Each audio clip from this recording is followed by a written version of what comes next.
No, your mom can look in the bathroom. She's gonna cry even more. I told you no. Nyla, come feel the towel. You like it? You like the shower curtain? Beautiful, huh? This is what I tried to get you to buy. That's a nice color.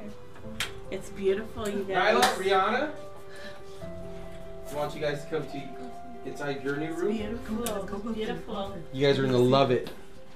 You guys are gonna love it. Don't look that way, Mom. Okay. Nyla, Rihanna, go ahead. You guys open your door. What happened? Oh my goodness. Is she crying? Are you crying?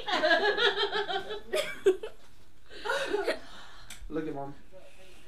Now they have their own space. I'm getting Do you love it? Do you love it? new backpacks. And that's what you wanted, right? That's what they wanted. That's awesome. So now the girls have their room. Yeah. So now you got to get over to your room. This is beautiful. Oh yeah, this is my room. Mine did too. Oh, she did? Now you guys have a whole lot of stuff I know you want to bring out. Yes. You ready, Mom? So who likes kissing himself? Oh my goodness. Mom, do not cry. I do not cry. Oh, stop crying. Stop crying. Mom. Oh my I goodness, can't Mom. take it.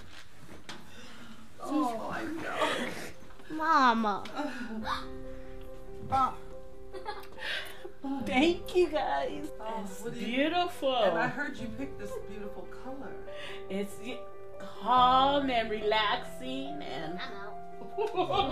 go enjoy your room. I'm going to check my room It's out. beautiful. It's beautiful. I couldn't even imagine. I know your story, so thank you.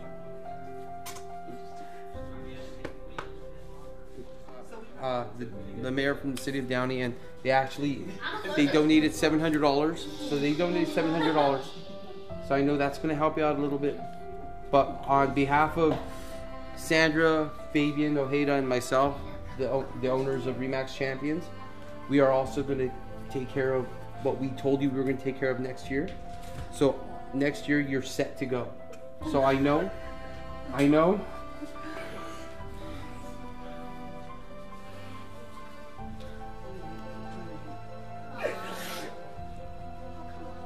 You know I'm not a crybaby either. No. But next year, like, don't have that stress of not having that extra money. We are, us as a real estate company, we're gonna cover that to help you out, that offset that we had talked about. So we don't want that stress with you, okay? You've done so much for our country, and I feel that Thank you. I feel that it's what's deserved to give back to you.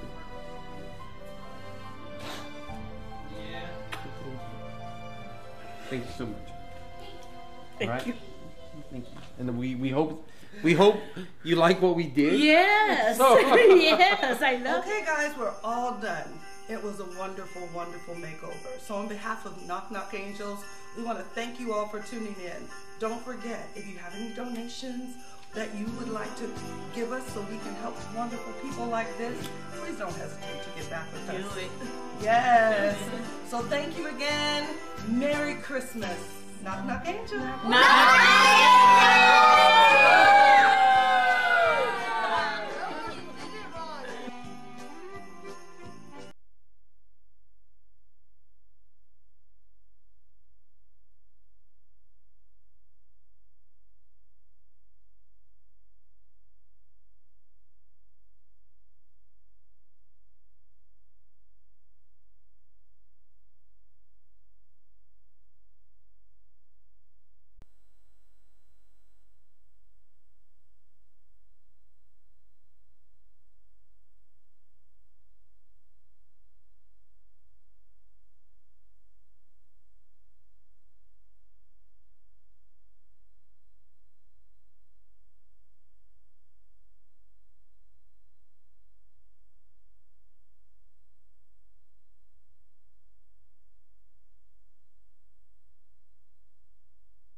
5 minutes to speak on non-agenda items, and their comments to be addressed to me and not to any other council member or staff member.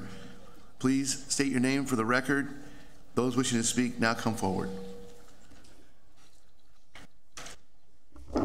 There's a new government in the state of California, and we should welcome the shutdown. I say that because just like the slain officer, the corporal from Newman County, Ronell Sy, shouldn't really impact us, right?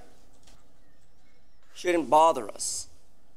Same way we had one of Downey's officers slain right in the parking lot here in Downey. Shouldn't bother us.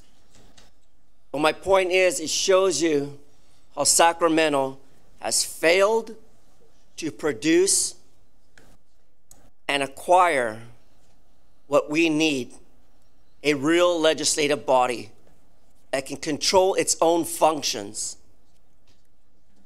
However, that's not the case.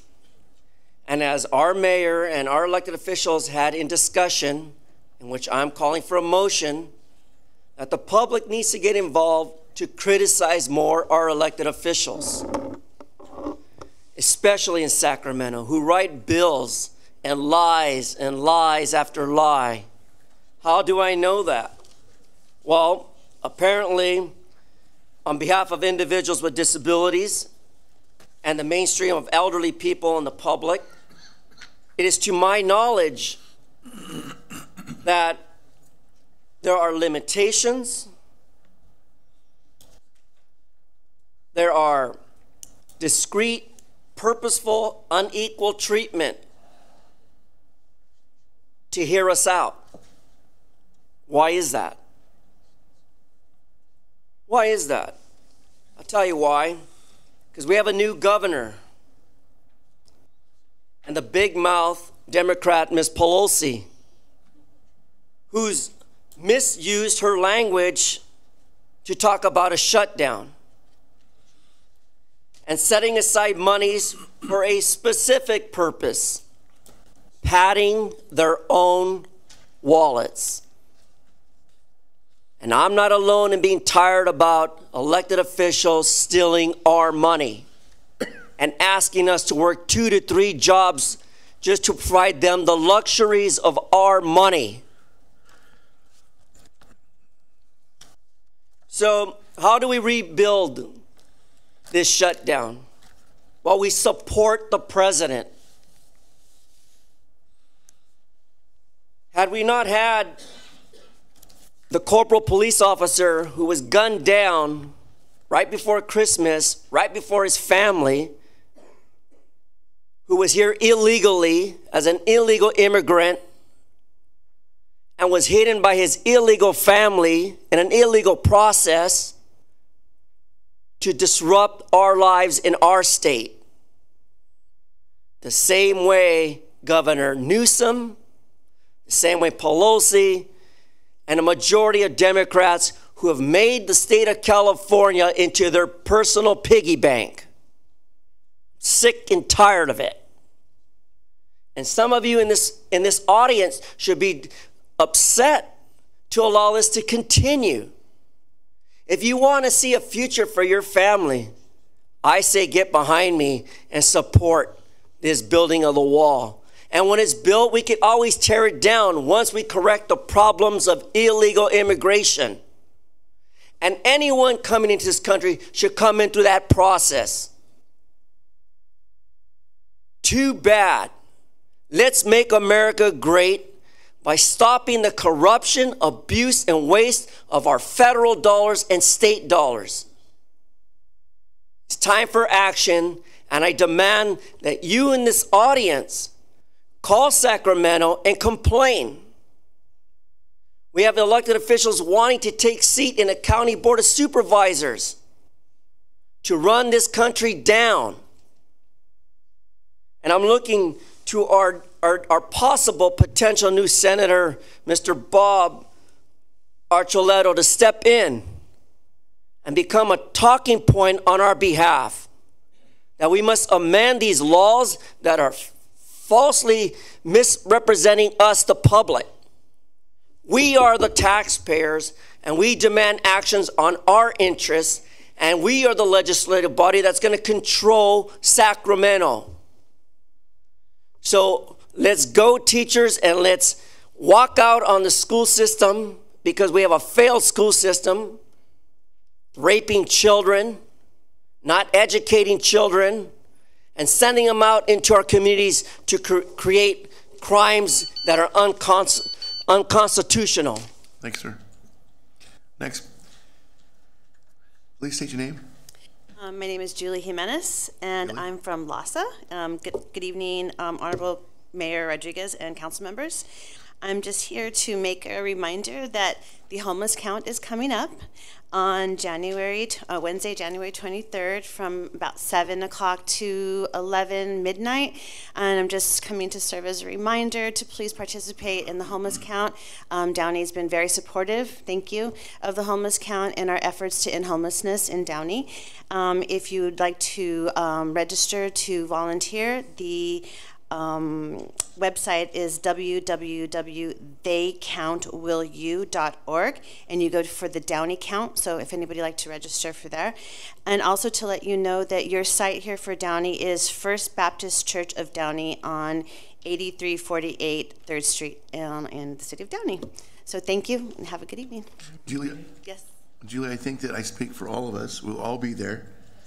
We'll all go out and count that night like we've done in the past. It's a good time for our city to be represented, all of us going out there and counting the homeless. Thank you so much. Have a good evening. Yes. I'm sorry? The date? The date. I'm sorry. It's okay. It's Wednesday, January 23rd, and your site opens at 7, and you'll end, if you've done it before, probably 11-ish, 12-ish, if everything goes. Usually when we do that, Alex Sal buys breakfast for all of us when we're done. Oh, okay. Yeah. Well, I'll be here. Tell your friends. I'll come over. Okay. Because we'll be out all around the spa. He likes to hang out at Denny's all night. Okay, that's okay. I'll meet you there. Not a problem. Thank you so much. Have a good evening. Julie. Thank you. Next. Good evening. My name is Monisha Brown, and I live at 8110 Orange Street in apartment 21. I've lived in Downey for almost a year. I relocated here after the Corsica apartment building fire in Pico Rivera last February, in which I lost almost everything that I own. I work at the Los Angeles County Sanitation Districts. And as you may know, the sanitation districts oversees a vast infrastructure of solid waste and wastewater operations for 78 cities countywide, including Downey. And our work in science and engineering is vital to protecting public health and the environment. I am also an ASME member who is speaking on behalf of nearly 1,000 fellow employees across 6 employee units at the sanitation districts. The workers at the sanitation districts take great pride in the award-winning service that we provide at the lowest rates as compared to similarly sized agencies. For example, the City of Los Angeles and the Orange County Sanitation Districts charge their ratepayers almost double what we do. And you might be wondering what brought me here tonight. Mayor Rodriguez, you are a member of the Sanitation District's Board of Directors. Yes, ma'am. And as a director, your vote on personnel committee issues at the Sanitation Districts is important to me and all the employees directly impacted by the results. And as you may know, the sanitation districts are embroiled in labor management contract negotiations that are in turmoil. Despite the excellent service we provide, the sanitation district's management is attempting to cut employees' total compensation for no good reason. The fact is that numerous member cities within the sanitation districts have negotiated for employee payment of their pension contribution and offered them a corresponding raise and a little bit more for cost of living. And employees at the sanitation districts are asking for the same arrangement. Now, over the course of our negotiations, we've been through both mediation and fact-finding, and the fact finder confirmed 2 very important facts. First, the sanitation districts can afford what the employees are asking for, and what we're asking for won't increase rates. A rate increase is not needed because the sanitation district's budgets and rates already incorporate what we're asking for. And not only is the sanitation district's management attempting to hurt its employees, without financial or other good justification, but they're also trying to bully us into submission by withholding our last 2 years of cost of living adjustments, even though they've already collected the money to pay for them. And in 2 consecutive Ask Me membership polls, the majority said that they would not accept the district's arbitrary, painful takeaways and would take job action up to and including a strike if need be. And while we don't relish that prospect, it's time to raise public awareness more broadly, because the sanitation district's policy decisions will eventually affect every city that we serve, including Downey.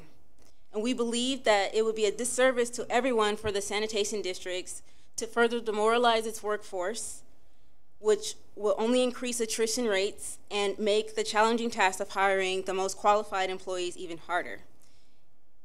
Because of all of this, I urge you to sign a letter of support asking the sanitation district senior management to withdraw its unreasonable proposal and work with employees to find a solution that works for both sides. And I am appealing to you as a sanitation district director, as well as the members of the Downey City Council, to exert your influence to facilitate an agreement that will serve everyone's best interests, including urging Director Kathy Warner to support us. And I have here a summary of my main points and a sample letter of support that I would like to enter into the record. And thank you for your time and your consideration. Thank you, ma'am.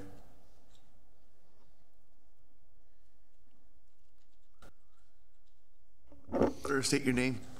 Good evening. My name is Scott Collins. I'm field deputy for State Senator Bob Archuleta of the 32nd District. First and foremost, I want to apologize for the cards. The state is not that fast at printing out business cards, so you have my information on the back. Well, yeah. I just got this job. I don't want to lose it that quick. It's an honor to be here, and I want to let you know that I actually asked for Downey on my wish list as one of the cities to represent. I am a field deputy because I represent 5 cities.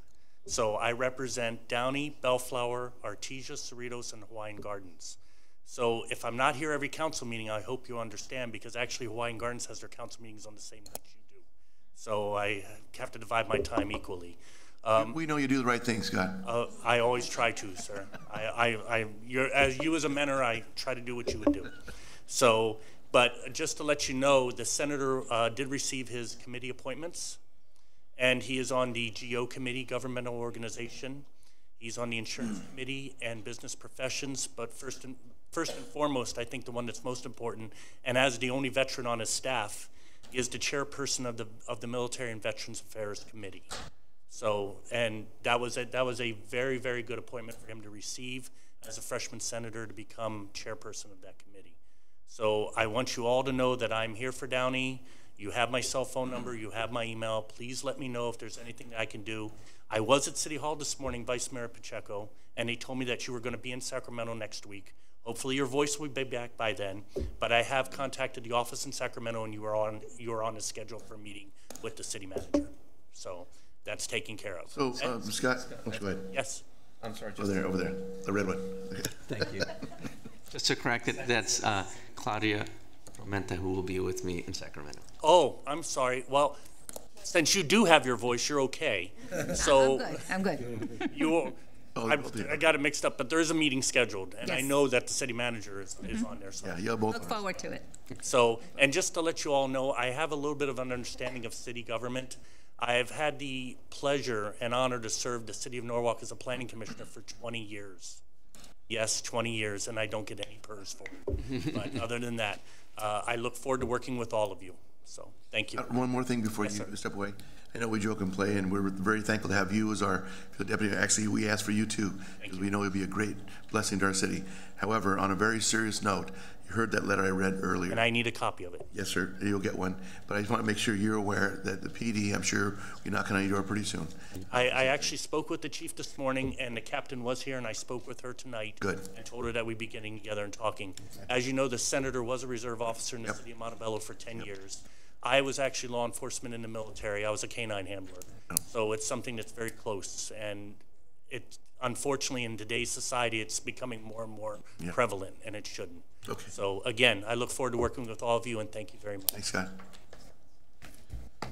Yes, ma'am. Step up. There you go. Good evening. Your name, please. My name is Kim Barnett. Thank you, Kim. Honorable Mayor and Council, Happy New Year and congratulations. Thank you. I haven't seen you, I've been working. Thank you. I wanted to come first and foremost to just let you all know thank you for the support. I work for the Los Angeles Homeless Services Authority, as you know. I'm sorry for the sneezing. We know how you feel. I've been working a little hard. So I just wanted to let you all know that I currently transitioned into a different role.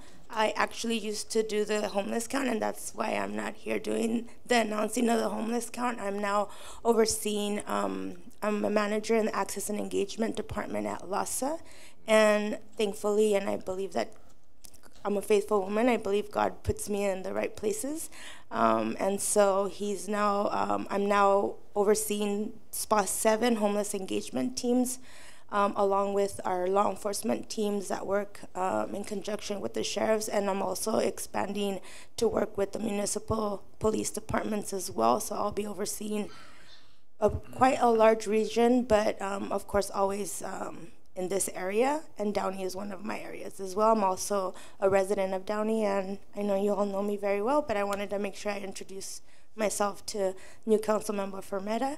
If there are ever any homeless issues, I'm very much in touch with Councilmember Saab and Mayor Rodriguez and Councilmember Ashton, taking them all for a few trips out in the riverbed and other areas, and I'm making sure that that's also available to you, and I'm always a phone call away. Thank you, Kim. And I have my card. Thank you.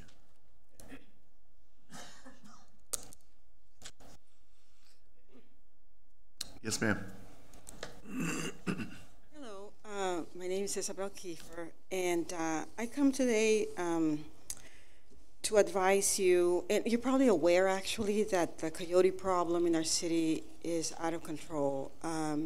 I participate in the Nextdoor social media app community, and this month and actually last month and this month there's been numerous coyote sightings during daylight, multiple coyotes.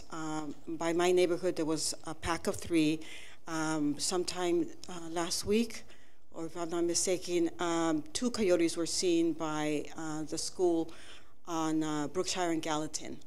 I know that we have a coyote management plan, and at the evening that you were going to vote on it, I urged you to reconsider it, because every city that has a coyote plan essentially has this outline provided by the Fish and Wildlife Agency. I think that we as citizens, myself, I'm really tired of having this constant fear, being vigilant for my 3 pets. I can't enjoy a walk. I cannot have them outdoors, and that's. I think we deserve better. There's many residents that have lost pets that may or may not be here in the audience. I'm not sure if they communicate to you, about their loss. We know that this, and I hope you all know that this plan needs to be revised. Torrance, touted it as really something great, and they're having major problems. Pasadena has also called it a fantastic thing, and they're having problems, more and more aggression. So I would like to request that maybe a formal presentation be made by the assistant manager under your direction, Mayor Rodriguez, that will answer questions like how effective is the plan, what are your goals, maybe get input from the community. Many residents, definitely more than a few, have commented that they've called the police because they see coyotes or they feel that there's a pet in danger, and they're told they can't do anything about it and that the coyotes are protected. And we know that coyotes are not a protected animal. So I think there should be more accurate information out there. I'm very concerned about the children, and there's been at least two comments made to my family and myself that coyotes have been seen in the yard in the vicinity of schools. I think the general consensus of many people is that you don't care, you know, the city's not going to do anything about it. But I have faith, I have confidence that, you know, we have a beautiful city. You know, you've shown it here. And I think you're all very involved, and, you know, you love our city. And that's what I want. I came here tonight to ask you to please make this part of a priority, maybe part of the agenda every meeting or every other meeting. But we have to take care of this problem. You know how, Mr. Rodriguez, how much worse many cities are. Long Beach, it's, you know, it's intolerable. So. And Isabel, I want to tell you that I agree with you. You know, we a couple of years ago, John and myself, we toured these cities, Torrance, you know, Hawthorne, Whittier, and we saw what they were doing. We wanted to improve it, and so I think we did. But I think we also, you're right, we need to revisit that. We need to see what else we can do. But the biggest point you made tonight is awareness. You see, we don't know, and so we actually took the expense and we developed this website and our mapping program that could be, you know, cell phone technology compliant and laptop compliant, and if residents will take the time to take a picture and or report it, then we can categorize and say how many overwhelmingly numbers of coyote sightings or bitings, and then we have no problem sending out trappers. We have no problem doing that. However, we can do it if we know the data to support that. That's how we avoid lawsuits. But it's about, I'm taking notes as you're talking to me, and I will definitely, I think what we should do, maybe do another, like we did before, we did meetings at Barbara J. Raleigh Center, had residents come out, maybe get some volunteers involved to come help us. That was the third level of the plan, was to get volunteers involved, so we have a large number of coyote sightings, then the volunteers would go to that area, help residents close their trash cans, secure their the pets and children. You know, I had a school that called me and I said, I'll be right there. I went to go to the school. They said, no, it's not that important. When they realized I was the mayor, they didn't want me to come. And so I said, well, I am very serious about this. I live on the golf course. And, you know, I know it's a very serious issue, and I want to help. So thank you for your comments. I have been taking notes. And, yes, we will definitely do more about it. Thank you, ma'am. Yes, good evening. My name is John Kiefer. What I wanted to ask the council, please, if you could plan an upcoming town hall meeting so we can discuss all issues to make Downey a better and safer city. So we could maybe go over coyote management plan, the homeless that they discussed at some of the meetings, and neighborhood watch. If you have a town hall meeting, if you could contact all the neighborhood watch captains to make sure they attend. Basically, my goal is so that we can all discuss. We can. The mic a little closer, John, to your voice. There you go. Basically, so we could looking back what was already been discussed in the past, all the issues, you know, that people are concerned about, review them and see how we can make the plans better and get the community involved. Yes, I agree, John. I agree. Basically, you know, so we can all move forward in a positive way on all these issues. But as far as the coyote plan, it's really bad. Recently on the news in Placentia, a little girl was playing in a playground with her family. She got bit in the head by a coyote. Yeah. During the New Year's holidays, we took the back streets to go to Stonewood to go to Olive Garden. 11 o'clock in the morning, we saw a coyote wandering the neighborhood. So we warned one of the people because it jumped the fence. We saw they had a dog in the window. Yeah.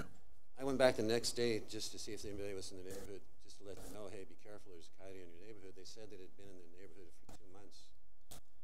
They called the Downey police and they said, well, if it's not bothering anybody, just leave it alone. Yeah. But I understand there's different laws. You know, you can only do so much. You know, well, the challenge, John. The challenge with I think it's a little tight now. The challenge, John, with calling the police over a coyote issue is that number one, by the time they get there, you know, 5 or 6, 10 minutes, whatever time it gets there to respond, the coyote's probably gone, moved on to the next house or next neighbor. But you know, we have there's a lot of things that feed into this issue of coyotes. Oh, I know. I understand. And so that's why I'm not saying that they should have responded. I'm just saying that it's getting, I guess my main point is getting really bad. My sister-in-law, same thing over the holiday weekend, New Year's. Yeah. Was in Whittier, and on their way home, there's a big coyote. Yeah. Brookshire and Gainford, there was 3 running around last Friday night, in a pack of them. Right. Everybody I talked to, it's getting worse. Right. So I think that's a really major issue because they're going to start attacking people. I definitely think that there's some things we can do to improve our awareness. I think that's a good start. And our coyote management plan, when it was written, it was our first time ever doing this. And John and I worked very hard on that thing to get where it's at today. So could we improve it? Absolutely. So I'll try to make this really fast. Sure. I've done a lot of research with my wife ever since 2015. In the late 90s in Glendora, a little girl was 3 years old named Kelly Keene with her parents. Playing out front, her father looked out. A coyote was dragging her daughter across the street. The mother and father went out, grabbed the girl, rushed her to the emergency hospital. After 3 hours of surgery, she died of blood loss and broken neck. The people went to City Hall and said, do something now. In a short period of time, they trapped and killed 50 coyotes. For 10 years, Glendora had no coyote problems. I've read a lot of literature. I would suggest to City Council, if we get together for a meeting, pull up some information from leading biologists in California. They really have to act because it's just going to get worse and worse until they're forced to do something. Because there's no predator that will stop a coyote, just wolves. They're going to continue to multiply. They follow the riverbeds, the freeways, excuse me, the railroad tracks, and they're going to stay. Yeah. They're not going to leave. So anyway, thank you. Have a nice evening. Thank you, John. Thank you.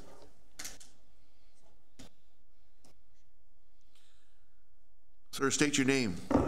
Lars Clutterham, District 3, Mr. Mayor, Sure. and council members.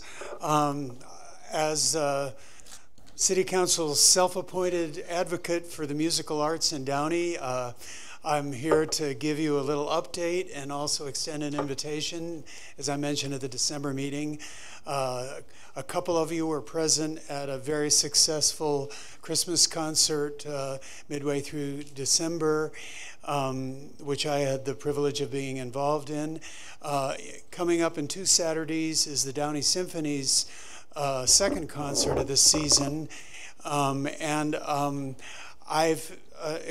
I've filled out vouchers on behalf of all the council members and their spouses, and in Council Members Pacheco's case, I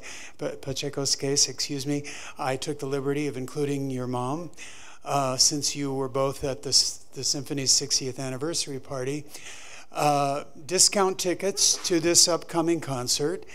It includes not only the third piece that I've written for the Downey Symphony over the last 3 seasons, but the second half is the very famous Peter and the Wolf by the Russian composer Sergei Prokofiev, which is aimed at children. And here's the update. The Downey Federation for Educational Opportunities, of which Councilmember Frometta is on the advisory board and has a very good relationship with DUSD, was invited to send students and their families to that concert, and the response was that 125 parents and their kids will be coming to that concert thanks to that coordinated effort by not only the Downey Symphony, but DFEO and the Downey Theater.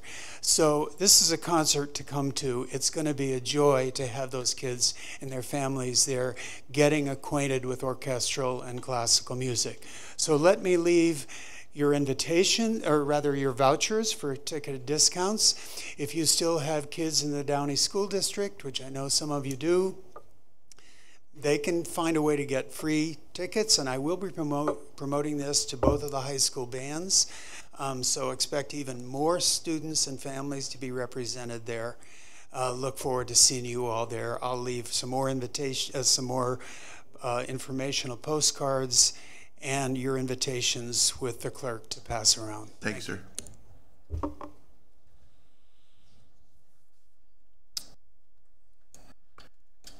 Seeing no further speakers. Oh, Excuse me.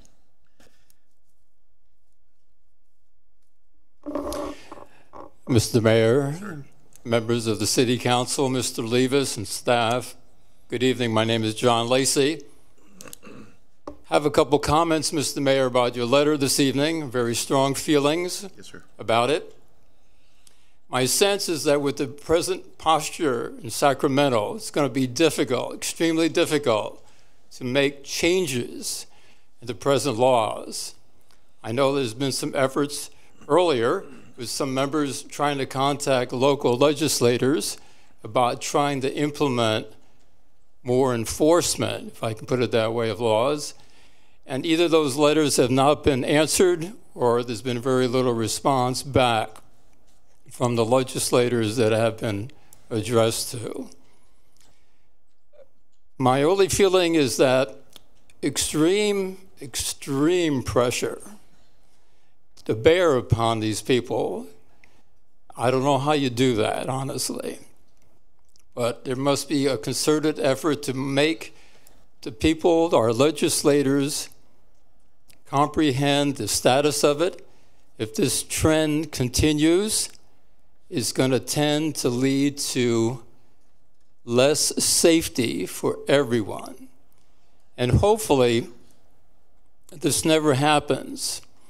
But I feel that one of the ways for pressure to be exerted upon people is that those who are voting have to be affected personally by their actions. Hopefully that never happens. Sends my comments. Thank you, John. Thank you very much. See no further speaker. Second. Are there any council members who would like to remove or abstain from any item on the consent calendar? Mr. Mayor, I would like to abstain from the minutes in September, February, and August, as I was not yet elected to the council. Okay. Anybody else? Pull item number 5, please. I'll be abstaining. Anything else? City Clerk Duarte, received any correspondence? Yes, Mayor. We received correspondence from Dan Rasmussen in favor of item number 5. Copies have been provided to the City Council on the dais, and copies are available for the public in the back. However, the item will be discussed separately. Okay. So, I guess, is there a motion and a second to approve the balance? Second. Please vote.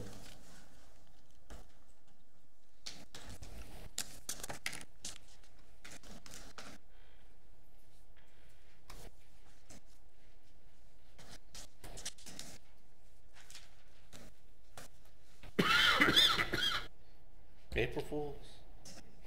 One. Person number 1. One. One. New batteries. There we go. There we go. The last person never used it very much. So.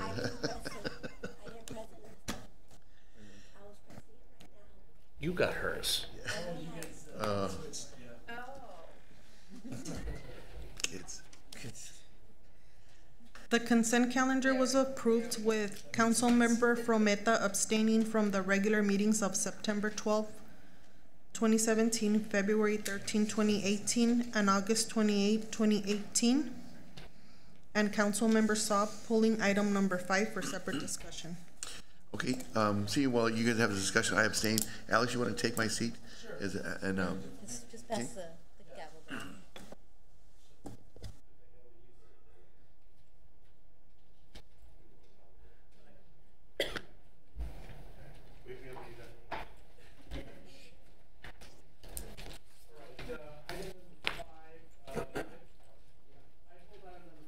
I think there's some questions that this is a solicitation for bid, but I think it's important that we inform the public of the specifics of what we're planning on doing, make sure that our public safety isn't at risk, and that this was, as we know on the council, this was thoroughly thought of and vetted, and many options were put into place before this was finally presented to us. So Why don't I pass it over to our city manager so you can make a couple comments. Thank you, council member. First of all, and thank you for pulling this item because it is an important item. And Mr. Oscoe worked on this over the last several years, and so has our fire chief, Mark Gillespie. But as you know, one of the things that we're trying to achieve is probably, since many of those fire stations were built, they haven't been touched. So we've been working for many, many years to try to find a way to fund these particular improvements. And it was thanks to the voters that passed Measure S that we were able to then allocate some funding for these fire stations to the tune of roughly about $16 million. In order for us to make those improvements, what we have to do is temporarily move the fire stations on a temporary basis for 6 months at a time. We've identified a location off of Bellflower Boulevard, which we commonly refer to in the city as the Back 20. It's currently a vacant spot. A portion of it is being used by Kaiser as a parking facility. We've identified that particular site as a site that would house two temporary fire stations for roughly 6 months at a time. Is that correct, Mr. Oscoe? And so one of the things that we also did is look at various sites throughout the city to make sure that there weren't other sites that would be more viable. Certainly one of the things we looked at is also response times, locations, and whether or not you can fit the facilities that we need. Which were some of the sites that were considered? I'm sorry, sure. If you don't mind me asking. Sure, no, absolutely. Councilmember Saab, we looked at a site that was it off of Dolan? Off of Dolan. Behind Denny's? Yeah. That's control, et cetera. I will want some assurance, though, that not just an automatic aid agreement, is that the closest fire apparatus, whether it be County 57, Bell 39, Southgate, be dispatched to the district where the incident is, not as a result of Downey resource not being available. I'm really concerned about that. I'm also concerned that while there's going to be communication after the fact about this plan, I'm pretty plugged into what's going on in city politics here. This is the first I've heard of this consolidation effort of valuable, important emergency resources in our city. And I just got to, hair going at the back of my neck here, thinking that assets are going to be delayed on the southeast side of the city in the promenade property that are going to be needed at Furman Park or at Rio Hondo School or at the other high potential loss of life properties on the west side of town. And I think some more study should be done of this. I mean, there are properties, parcels that are available and don't need to be developed. For instance, the station on Paramount, up on North Paramount, right across the street is an underutilized parking lot of the Women's Club. I mean, you've got utilities right there, you've got pavement right there, put a mobile modular facility right there and a shelter on it for the apparatus and you're good to go. You keep them in the neighborhood. You could do the same thing with the station on Florence.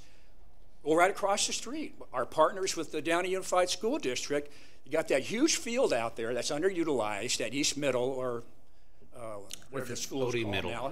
Downey. Yeah, okay, sorry. You're right. It's Downey. I'm old. I always call it East Middle. It's where my daughter went. You can do the same thing there. Put a mobile modular right there. You've got utilities right there. You do a curb cut and a driveway, do a little bit of paving, and you keep the station in the neighborhood. I think it's not a good plan to remove the stations from the neighborhoods as you're reconstructing them. I realize that it's impractical to have apparatus and personnel in the station while you're rebuilding them. I understand that.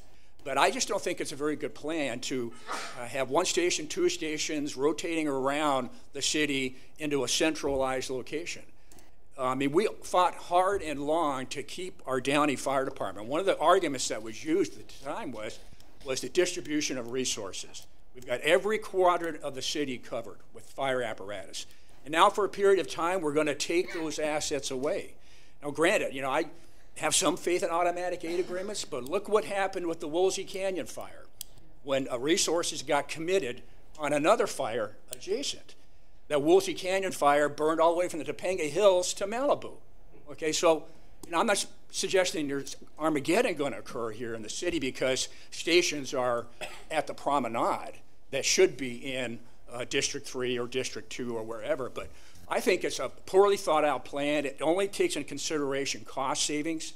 Yeah, you may save some money and some time, but it could cost a life with the increase in dispatch time.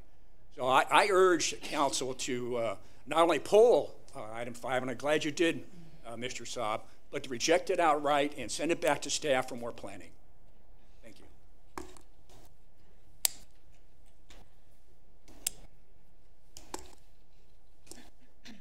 you.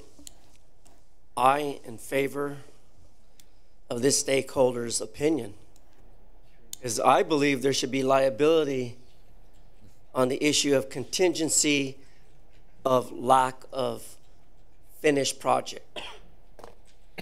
Why do I say this? Because in every project, ultimately, projects never come to a finish of producing a finished product, which costs us, the taxpayers, more monies. So somewhere in this proposal, in addition to having a further outlook of this project, of simply just remodeling, it's a simple task. But the importance is the safety of the public. That's the issue. That's what the gentleman's saying, and I agree with him, public safety. But going back to my concern, though, is that we have to address the issue of whether or not these contractors, who we have no idea who they are, their names are not listed on the agenda as of tonight. We can't follow through to see what projects they've completed in a timely manner and produced a quality of workmanship that we don't have to go back a month later to correct. It happens all the time. And for this reason, I brought up earlier about abuse and waste of public funds. It needs to stop. Get your idea, your corrections fine-tuned, bring it back to us as the public, and let us make the legislation decision whether or not we agree or disagree. But at this point, you need to shelve this and call to order a motion to propose more public comment from residents in the area, because it seems like two individuals, one on the south side and an individual who lives on the north side, have agreeing opinions, the safety of the public. Any other comments from the public? Please come forward. Is there a motion to close public comment? So moved. Second. All right, so ordered.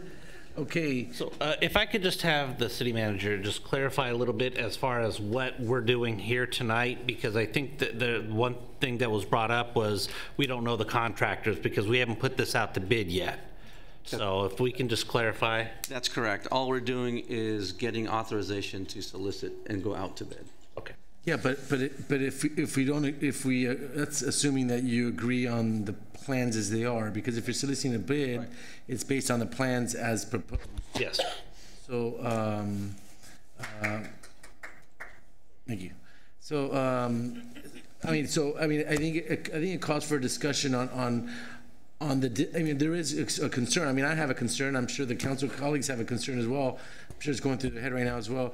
You know, regarding the distance issue, and I need to feel a little more confidence. I need to hear a little more confidence on our chief as far as, you know, the response time. Obviously, there's going to be some effect, but I want to come away, you know, knowing that, you know, that it's minimized, you know, as much as possible.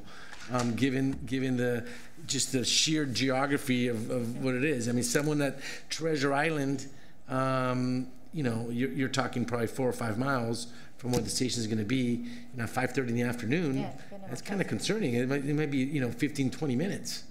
How are we going to remedy that? What's been thought about that? Is that something that, you know, we've thought about calling LA County and Bell Gardens? They're closer. What's the plan on that?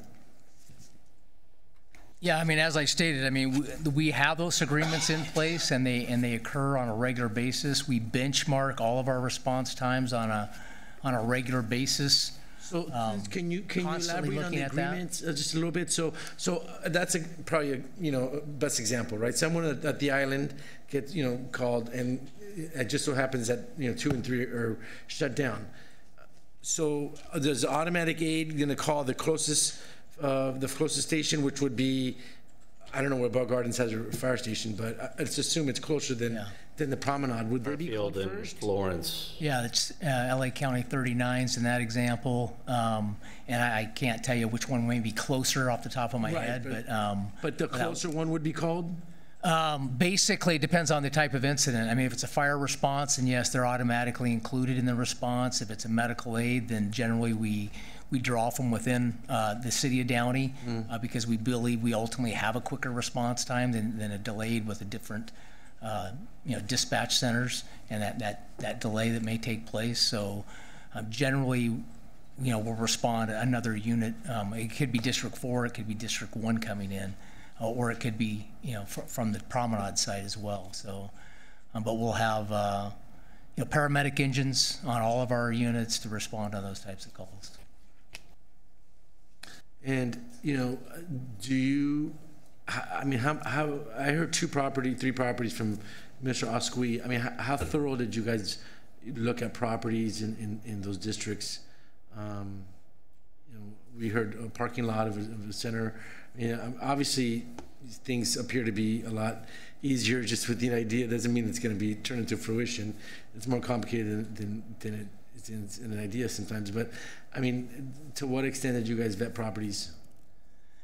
I mean, we had several discussions about the different various sites, and in some cases, some of these places weren't even available. So, it may sound feasible at first comment, but as we looked into them, there were issues associated with all of them. So, and Mr. Ascui may be able to give more insight into some of the site locations as well that I can't provide you, but we did look at various sites. We had another site that was ultimately a site we chose not to use. Just it may be more centrally located, but it had site concerns as well that we had to eliminate it.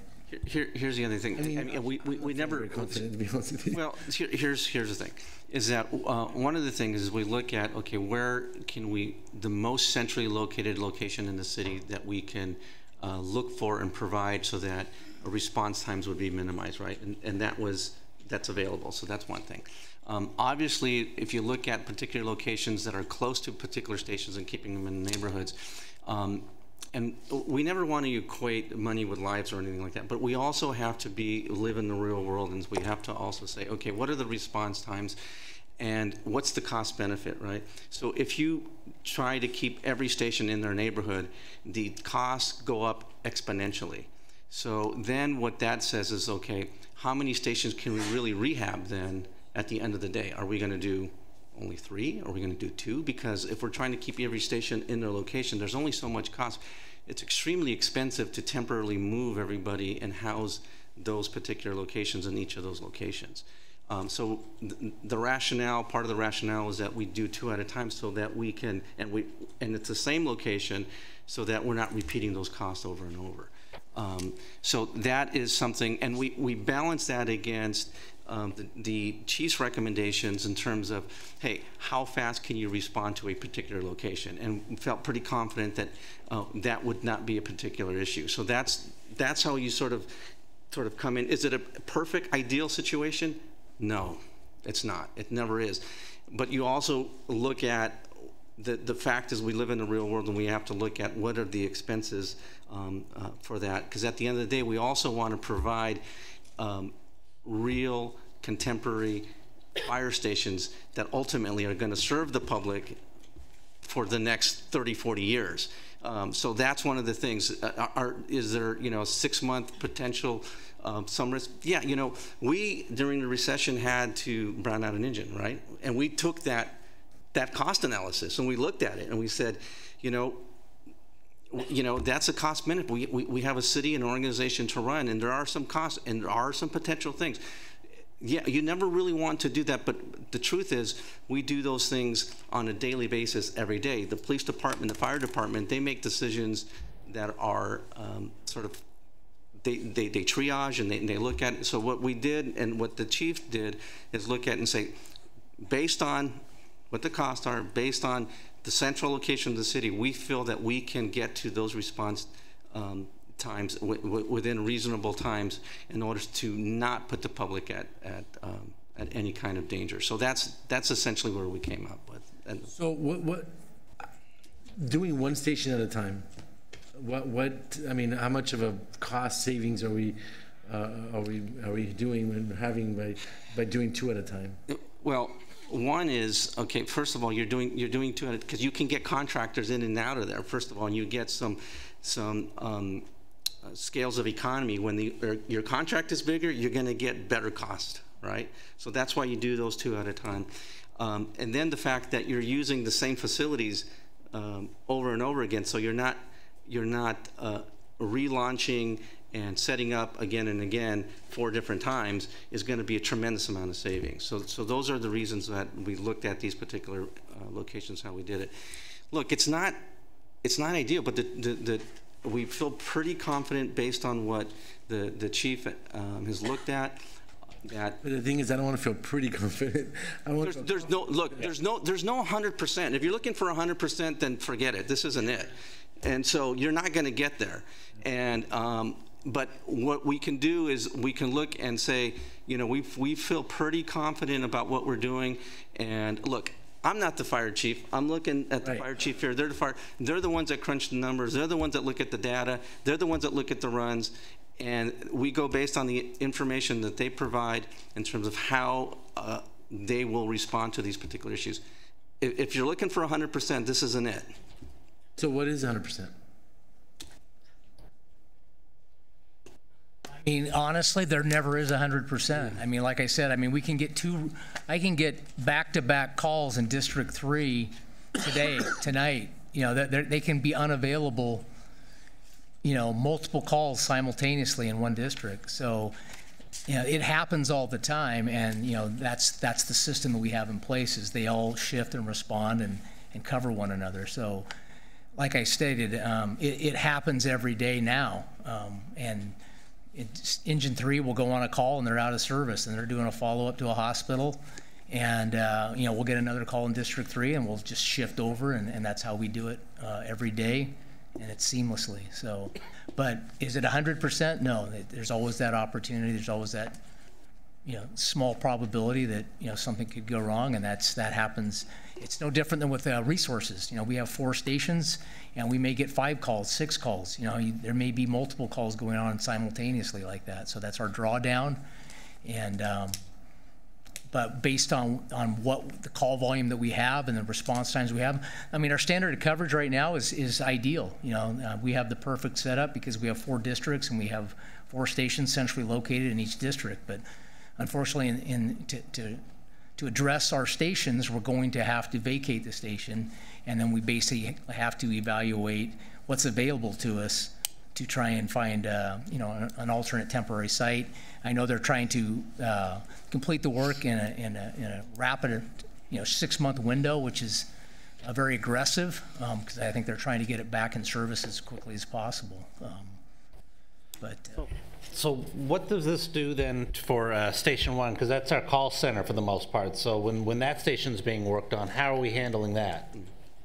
Well, we're also in the process of basically relocating our secondary PSAP 911 center, which is the fire dispatch center that's currently located at Fire Station 1, as you referenced.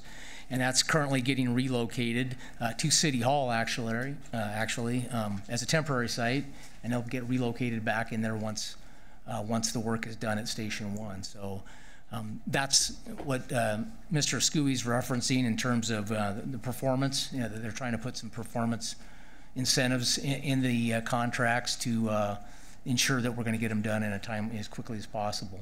Okay. And then this is from the Mayor Pro Tem as well. How will response time be affected? Do we have information on that? I'm not sure what how will response time be affected. If you can write it down, maybe. Yeah, I think she's probably just asking, you know, is response time is it going to go up? I mean, are we right now we're under 6 minutes. It's obviously not centrally. It's going to be centrally located in District 3, and it potentially could be a delay. We don't believe it's going to be a significant delay where it's going to really compromise public safety. And we feel comfortable that, like I said, these things happen every day. I mean, we're doing it right now. So. Well, I understand. I know it happens every day. It's only good for the first call. The station, maybe it's just the perception then. Maybe it's the perception, but you know, we want to feel confident that you're obviously we take your advice strongly, but we want to make sure that you're confident that this is not going to compromise public safety. Public safety. That's ultimately what the public wants to know. Yeah, I mean, obviously, I'll be honest with you. I mean, I take my job very seriously, and I do feel a responsibility to look out for the best interest of the public at all times, and we would never adversely affect it to a point where we think it's really a hazard. But is it a perfect situation? No. I mean, the perfect situation is right where we're at, but unfortunately we have to relocate temporarily. So, but we believe that we do this every day as it is, and this is something that we think that it can work. Otherwise, we wouldn't be doing it. Councilmember Saab, I don't want to belabor the issue. You asked the question, what is a 100% scenario? Would it be? Well, obviously the 100% scenario, the best scenario would be that we would have a perfect site available in the neighborhood, that the station's not too far from the stations where they are currently at. Do we have that? No, we don't.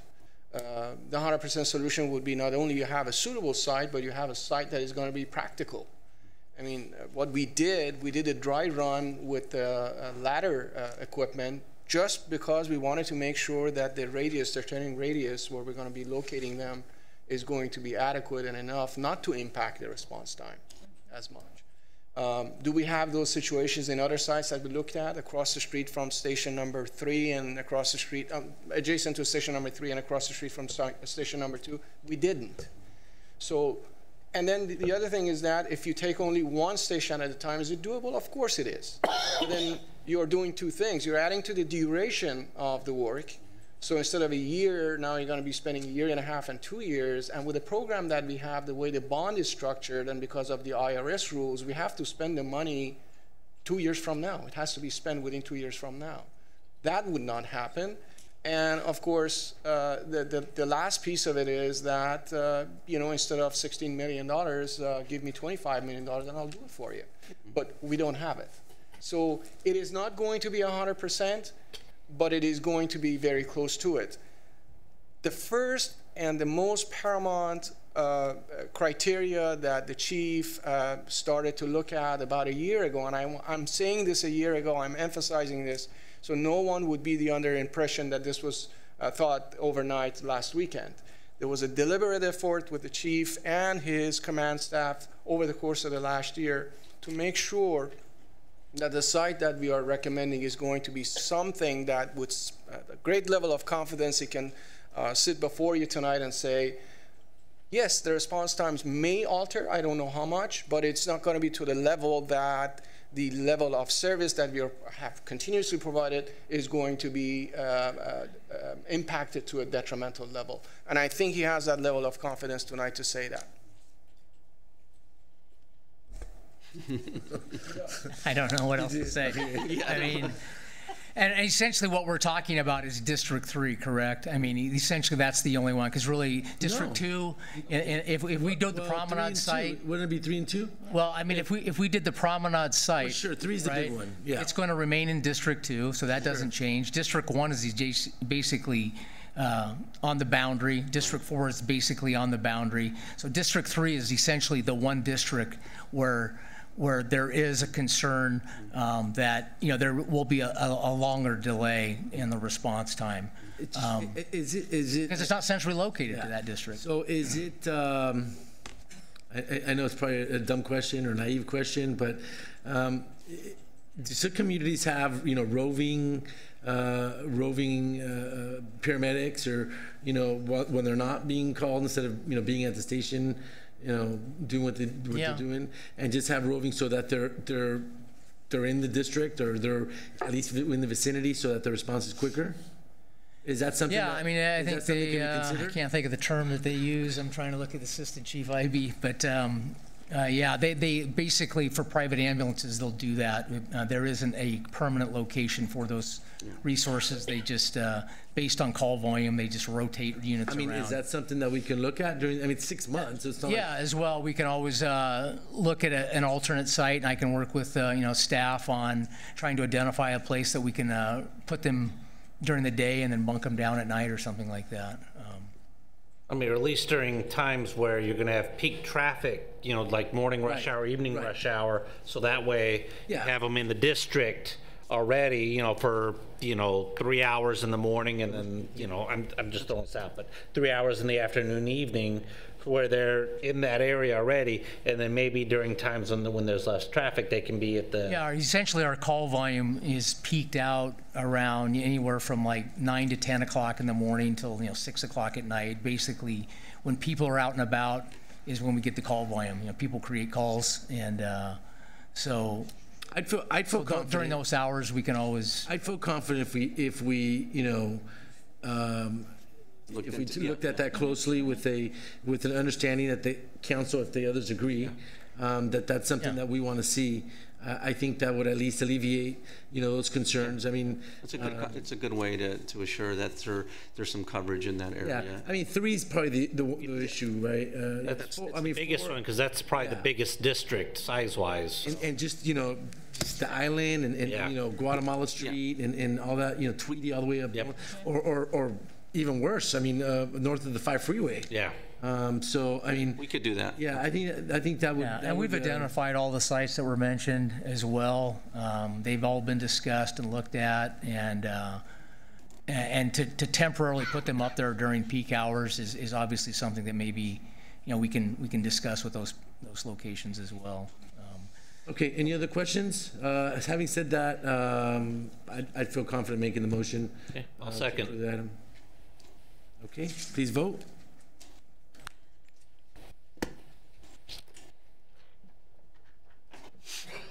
I hear snoring in the back. I don't know if somebody wants to go wake them up. I'll go get the mayor.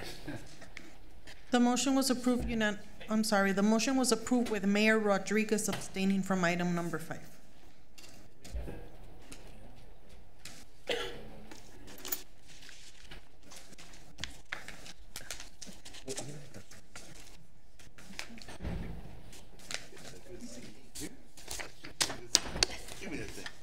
Try to. All right.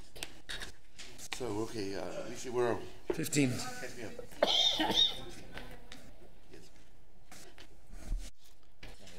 So, are there are 3 administrative reports tonight. Item number 15, to approve the vehicle replacement and maintenance program for the City of Downey, master equity lease and vehicle maintenance agreements between the City of Downey and Enterprise Fleet Management, Inc., approve the list of designated surplus vehicles and authorize Enterprise Fleet Management, Inc. to liquidate designated surplus vehicles on behalf of the city, authorize the city manager to execute the agreements and any amendments. City Manager Levis, who's giving the report for item 15. Mr. Mayor, that report will be given by Mr. Osqui before as he prepares to make his presentation. Just one thing. One of the things that we're always doing is trying to find efficiencies and making sure that we have cost savings, deliver service to our residents in the most efficient way, and to make sure that we have our employees with the best equipment that we can possibly have. So one of the things that we're doing today and we looked at is doing a fleet management program with Enterprise. And Mr. Osqui and Enterprise representatives are here today to talk about that. It's a long time coming. We spend an awfully lot of money on maintenance of older vehicles, and you have, quite frankly, support staff out there doing stuff and stuff that probably shouldn't be driven around too much longer. But anyway, Mr. Osqui, if you don't mind, if you could please give the council a presentation, and I know that the Enterprise folks here as well to chime in on any additional information that may be needed. Thank you, City Manager Livas. Mr. Mayor, am I good? Thank you. And the members of the council, being that the hour is late, I'm going to go through a very brief presentation. Then I'm going to ask Mr. Brock Flynn and Greg Ruglis, representatives of Enterprise, to come in and do a very short presentation that is going to hit the highlights of the program that we're going to ask to it. I think came as a result of the great idea that city manager came up with a couple years ago on how do we become more efficient and efficient. What do we call it? What's that? Efficient and adaptive. Adaptive, yeah.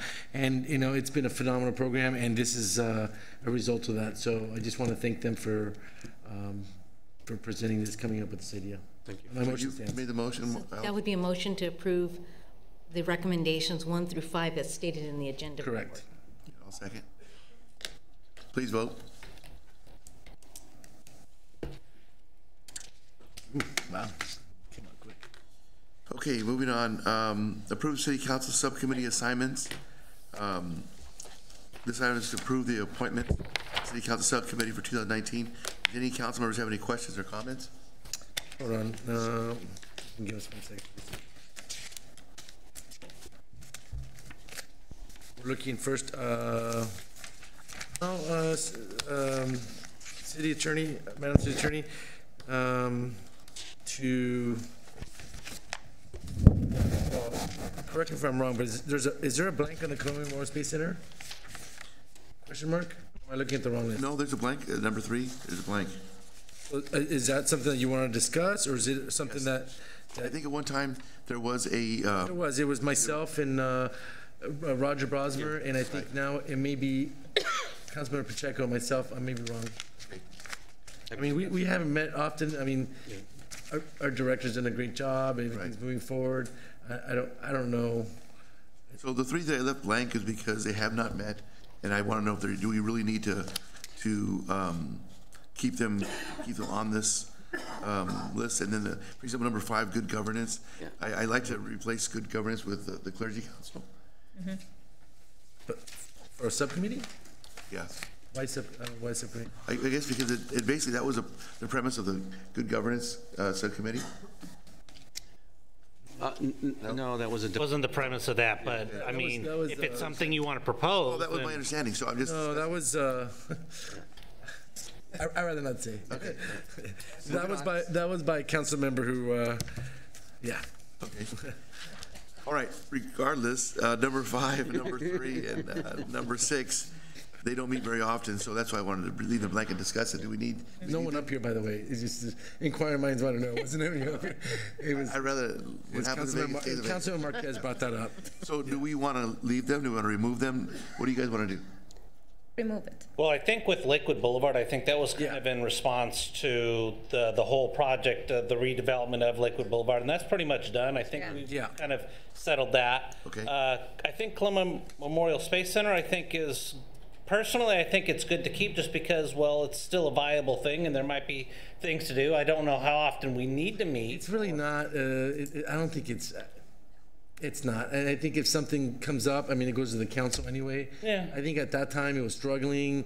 Yeah. There was a need for, I don't know, leadership or whatever. The motion was approved unanimously, and the subcommittees being removed are Columbia Memorial Space Center, Good Governance, and Lakewood Boulevard. Okay, now we'll move on to 17, approve City Council City Intergovernment Committee assignments. This item is to approve the appointments to City Council Intergovernment Committees for 2019. Council members have any questions or comments? Not necessarily a knock to the gentleman, Robert Kiefer, who's been covering, but this is just for vector control. That's generally something that, one of us would do. And, they meet on a Thursday evening, and that the second Thursday of the month. And I personally can't do to another meeting with, for Independent Cities Association. But if that's available to anyone else that would like to participate on that, I think it would be good to have a council member there. But if not, I think Robert Kiefer's done a great job, and I think he would continue to do an excellent job serving on vector control. Mr. Kiefer has been appointed until 2020. Okay, that's all that. On the, can I ask, on SIACA? Yes. I know Councilmember Frometa you mentioned to me once that you were interested in that and being maybe an alternative. Yes, I I did mention that. That was discussed already with, I don't know, Councilman Pacheco, that's what you wanted? That's what you wanted? You okay with that, Blanca? Okay. I don't know, you guys figure it out, that's. So, Claudia, you want to be the alternate for Siaka? If Blanca's okay with that? I would prefer to still be on that. You are now? Oh, you are now? Not now. Okay. All right. Yeah, it's myself and Blanca.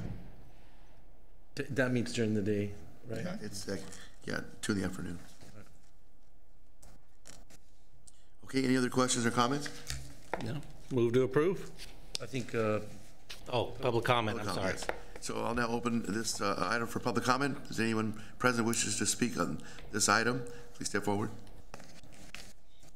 Move to close public comment. Second. Move to approve the list. Second. The motion was approved unanimously. Man, your first meeting. Okay, City Manager Levis, you have any comments? Mr. Mayor, no comments, other than I did want to thank the staff for a wonderful 2018. I'm looking forward to 2019. I also want to remind the council that we have a goal-setting workshop and so we're going to kick off in earnest. Mr. Gandhi is going to really ratchet up here. You know, it's his favorite time of the year. It's a Super Bowl coming up, so. Good Chargers. But anyway, so I wanted to wish everybody a happy new year. I look forward to working with everybody, and there's a lot of stuff to get done. So thank you all, and see you Monday. Good job. So it's my first time sitting in this seat. I'd like to thank you all in the audience and the residents of Downey for allowing me to sit in this chair. And I'd like now to crowd, dude. Pardon me? You lost half the crowd. I know. It was that 30-minute nap I took in the back. You guys, man, you guys are something. Anyway, so I'll now adjourn City Council meeting in memory of Officers Eduardo Memorilla, 36 of Conrad Gary, 31 of Chicago Police Department, Officer Ronald Singh, 33, Newman Police Department, Firefighter Natalie Dempsey, 21 of Mizpah Fire Company, Atlantic County, New Jersey, Detective Deirdre Bengad, 32 of Louisville Metro Police Department, Air Force Staff Sergeant Dylan Elchin, 25 of Hookstown, Pennsylvania, Army Captain Andrew Patrick Ross, 29 of Lexington, Virginia, Army Sergeant First Class Eric Michael Edmond, 39 of Brush Prairie, Washington, Army Private First Class Joshua McKiskey, 19 of Johnstown, Pennsylvania, Sergeant Jason Mitchell McClary, 24, Export, Pennsylvania, Sergeant Leandro A.S. Jasso, 25 of Leavenworth, Washington, and all were in support of Operation Freedom Sentinel, and Denise Lazarga, Downey Police Department Records Specialist. Please, ladies and gentlemen, join me in a moment of silence.